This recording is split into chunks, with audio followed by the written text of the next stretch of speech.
Kaixo, jarraian azalduko dizuet ikasleak elkarlanean gaia lantzeko egin ditudan 6 atazetan zer proposatzen dudan ikasleekin lantzea. Lehenengo ataza. Hemen ikasleekin landuko dudana da bilaketak.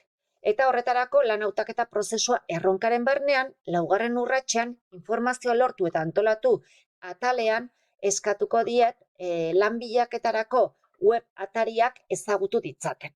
Bai? Eta horretarako egin behar dutena da, baliabide digitalak aukeratzea gaitasuna landu. Kasu honetan, lortuko dutena da, baliabide digitalak aukeratzen jakitea. Eta evidentziatuko duten nola, bideo bat, azalpen bideo bat aurkeztu beharko dute, bilaketa prozesu hori deskribatuz. Errubrika baten bidez, gaitasun honen lorpen maila ebaluatuko nuke. Eta ondorengo atazetan ere, 4 maila hauek neurtuko nituzke gaitasun guztietan berdin. Ez du lortu, lortzen ari da, lortu du eta erreztasunez lortu du. Eta hemen deskribatzen dut, bakoitzaren lorpen maila noiz lortzen den, beltzez. Orduan, hau izango litzateke lehenengo ataza. Bigarren atazan, jokabide arauak landuko dituzte. Kasu honetan, jokabide arauak lantzeko eskatzen diedana da, talde kontratu bat egiteko. Eta hau, erronkaren hasieran egin beharko dute.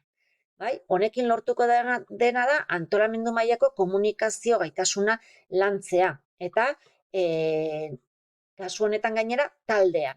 Eta portaera arduratsuak ezartzen jakingo dute lorpen adierazlea hori izango litzaketekeelarik. Nola evidentziatuko da, idatzizko testu batean adieraziko dute talde kontratuak eta portaera arauak.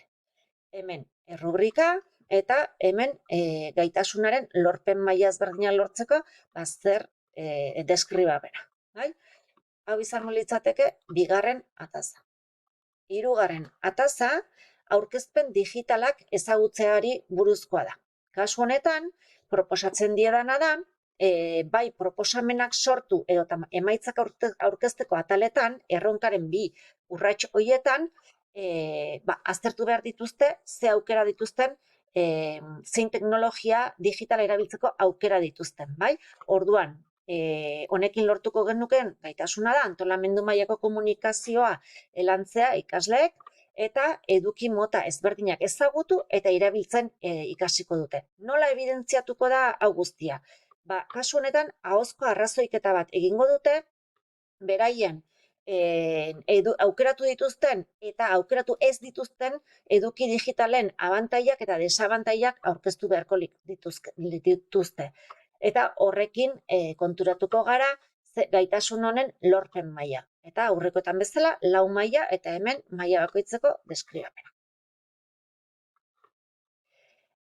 Hurrengo ataza. Kasu honetan, teknologia digitalak kritikoki eta arduratsuki erabiltzea nahi dugu landu.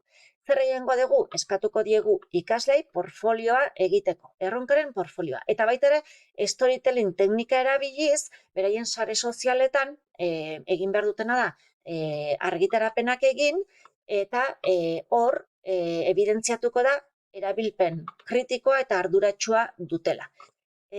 Kasu honetan ere, antolamendu mailako komunikazioa lantzen da, eta egin beharko dutena da, batetik, eduki digitala horien aukeraketaren arrazoiketa bat, segurtasun konfigurazioa eta etiketa arauak azaldu, eta guzti hori portfolio eta storytellingean txertatu. Eta hemen dago gaitasunen errubrika.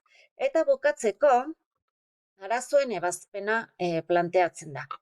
Arazoen ebazpenean, storytellingean, aurretik aipatu den storytellingean, sortzen zaizkien arazoak argitaratuko dituzte eta nola konpontzen dituzten.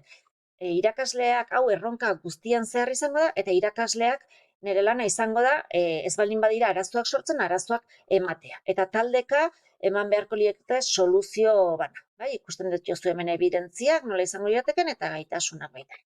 Eta honekin bukatzen dut, eskerrik asko.